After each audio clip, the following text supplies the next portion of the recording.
The cheer that greeted Harry and Meghan as they arrived at St. Paul's Cathedral for their grandmother's Thanksgiving service shouldn't have come as a surprise. "You behaved impeccably." Of course they did.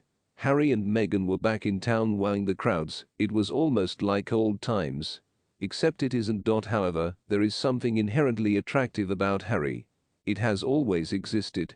From the time he was a little boy full of mischief to his troubled adolescence when he lost his mother, he had a way of winning hearts.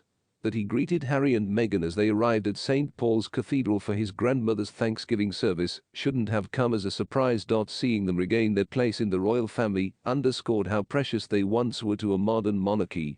Her arrival was choreographed, presumably by the palace, to give the crowd, community and cameras ample opportunity to see her.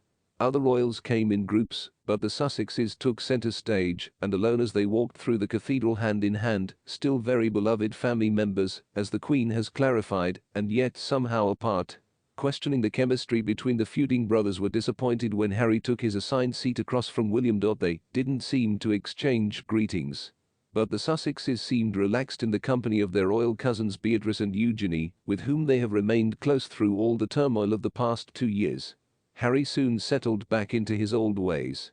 Laugh and joke with those around him.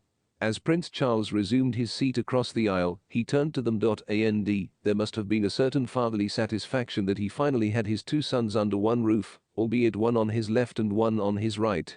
So they kissed and made up. That seems unlikely given the aches and pains. Distrust on all sides. But small steps and babies can help mend broken families. Children tend not to judge or hold grudges, and they are sometimes easier to talk to than cold adults. Harry and Meghan were seen playing with some of the family's youngsters at Trooping the Colour on Thursday, where they kept an exceptionally low profile themselves. And of course they brought their own small children. This visit had 2 main purposes: to pay tribute to the Queen at her platinum celebrations and to introduce her to her great-granddaughter and namesake of Lilibet, who turns 1 year old tomorrow. Both have now been achieved.